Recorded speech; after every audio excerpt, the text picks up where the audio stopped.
Tonight, you hate to start a Tuesday evening on a grim note, but one of the environmental catastrophes, one of the great environmental catastrophes of our time, is unfolding tonight off the coast of Denmark. The Nord Stream pipelines, which are enormous Russian-owned conduits that carry natural gas from Russia to Western Europe, have been breached. As we speak, Nord Stream 1 and Nord Stream 2 are pouring millions of cubic meters of natural gas into the Baltic Sea. So the question is, how did this happen? And it turns out it was not an accident. At the very same time that leaks in these pipelines were detected, Swedish officials recorded two powerful undersea explosions, each one of which was equivalent to hundreds of pounds of TNT. Nothing in nature can account for that. Almost immediately, the pipelines began leaking in three separate places. The Washington Post got right to it. Putin, they declared, is now weaponizing the Nord Stream pipelines.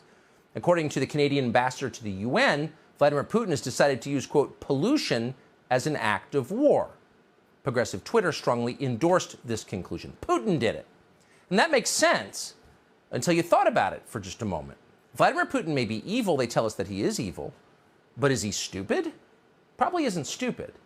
And yet, and here's the strange part, if you are Vladimir Putin, you would have to be a suicidal moron to blow up your own energy pipelines. That's the one thing you would never do.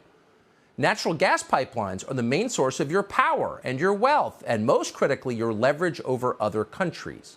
Europe needs your energy, now more than ever with winter approaching.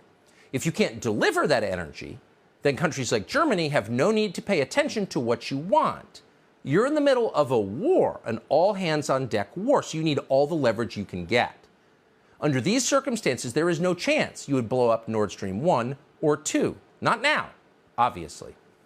In fact, it's so obvious that even our famously dim Secretary of State, Tony Blinken, seemed to acknowledge it. Sabotaging Nord Stream, he said today, is, quote, clearly in no one's interest. Right, but really only half right. It is true that blowing up Nord Stream does not help Vladimir Putin. He would not do that. Why would he? But that doesn't mean that other countries wouldn't consider doing it. They would consider it, and we know they have considered it because at least one of them has said so in public. In early February, less than 3 weeks before the war in Ukraine began, Joe Biden suggested on camera that he might take out these pipelines. Watch. If Russia invades, that means tanks or troops crossing the border of Ukraine again. Then there will be no longer a Nord Stream 2. We will bring an end to it. How will you do that exactly, since the project and control of the project is within Germany's control? We will, I promise you, we'll be able to do it. Toria Nuland at the State Department said pretty much the very same thing. Nuland is a lifelong war cheerleader. She worked to bring about the Iraq invasion, never apologized, kept going. She helped engineer the coup that overthrew the Ukrainian government some years back. So clearly she's capable of anything. With regard to Nord Stream 2, we continue to have very strong and clear conversations with our German allies, and I want to be clear with you today.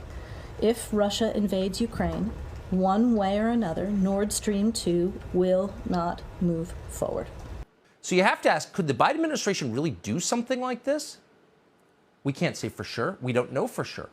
We can tell you that close allies of the Biden White House believe they certainly did do it. Radek Sikorski is a Polish politician. He's chairman of the EU-USA delegation in the European Parliament. He's connected. He's also the husband of regime stenographer Ann Applebaum of The Atlantic magazine. Sikorski is so close to Joe Biden that he's got a picture of the two of them together in his Twitter profile. So when the pipelines blew up, Sikorski responded immediately, and here's what he wrote. "Thank you, USA." So once again, did the Biden administration really do this? It's hard to believe. But we should tell you that, maybe not coincidentally, today a brand new pipeline was unveiled, a pipeline that carries non-Russian natural gas in roughly the same area as Nord Streams 1 and 2. This is called the Baltic Pipe. It was inaugurated in Poland. It will carry natural gas from Norway through Denmark to Poland and other countries nearby. And it's likely to do very well since now it has less competition. 抖音、